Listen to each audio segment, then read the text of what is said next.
Halo teman-teman, saya akan menjelaskan tugas Latsar Agenda 3 tentang kedudukan dan peran ASN dalam NKRI, yaitu pelayanan publik. Dengan Widya Iswara untuk Agenda 3 ini adalah Ibu Murtiwi SE. Sebelumnya saya akan memperkenalkan diri, nama saya Linawati, peserta CPNS Latsar Angkatan 45, Pemerintah Kabupaten Malinau, Provinsi Kalimantan Utara, Unit Kerja DPUPR Perkim Kabupaten Malinau, dengan jabatan Analis Bangunan Gedung dan Permukiman. Pelayanan publik adalah sebagai segala bentuk kegiatan pelayanan umum yang dilaksanakan oleh instansi pemerintah di pusat dan daerah dan di lingkungan BUMN atau BUMD dalam bentuk barang dan atau jasa, baik dalam pemenuhan kebutuhan masyarakat. Identifikasi analisis isu pelayanan publik ada dua, yaitu pertama dilihat dari sisi pola penyelenggaraan dan dilihat dari sisi sumber daya manusia. Pada sisi pola penyelenggaraan yaitu kurang responsif, kurang informatif, kurang aksesibel, kurang koordinasi, dan birokratis, kurang mau mendengar keluhan atau saran atau aspirasi masyarakat, dan inefisiensi.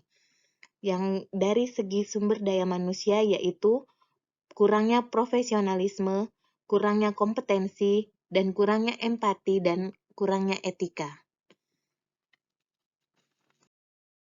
Bentuk-bentuk pelayanan publik di instansi saya yaitu yang pertama memberikan pelayanan kepada publik atas permintaan informasi dan konsultasi, yang kedua melakukan kegiatan pelaksanaan pelayanan publik yang berada dalam ruang lingkup tugasnya, yang ketiga menanggapi pengaduan pelayanan dari publik atau mengarahkan kepada bagian pengaduan, yang keempat menjunjung tinggi dan menerapkan visi, misi, dan moto pelayanan publik, yang kelima menerapkan standar pelayanan, yang keenam, melakukan pengelolaan sarana, prasarana, dan atau fasilitas pelayanan.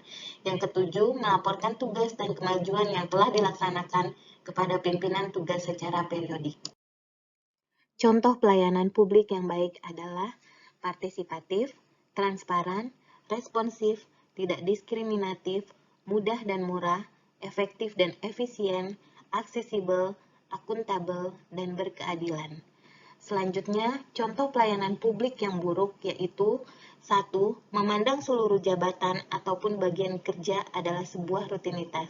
Yang kedua, melayani kebutuhan masyarakat tanpa adanya profesionalisme ataupun servis yang baik, bahkan jauh dari harapan masyarakat sebagai customer mereka.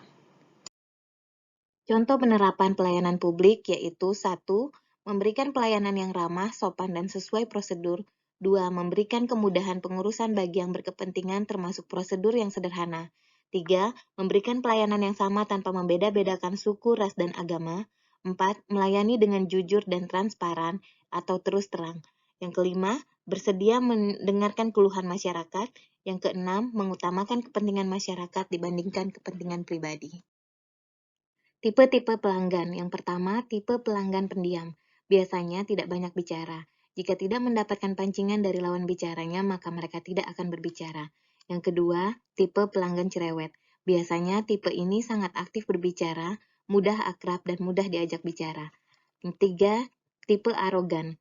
Salah satu pelanggan yang sulit menerima pendapat orang lain dan menganggap pendapatnya lah yang paling benar. Yang keempat, tipe pelanggan sombong. Seseorang yang terlalu bangga dengan dirinya dan suka banyak berbicara dan pamer. Pelanggan tipe ini paling mudah dipengaruhi. Yang kelima, tipe pelanggan hemat. Orang yang terlalu memperhitungkan untung rugi dan memanfaatkan setiap hal yang akan dibeli. Yang keenam, tipe konsumen pembanding. Sangat paham akan produk yang kita tawarkan dan akan membandingkan produk kita dengan kompetitor.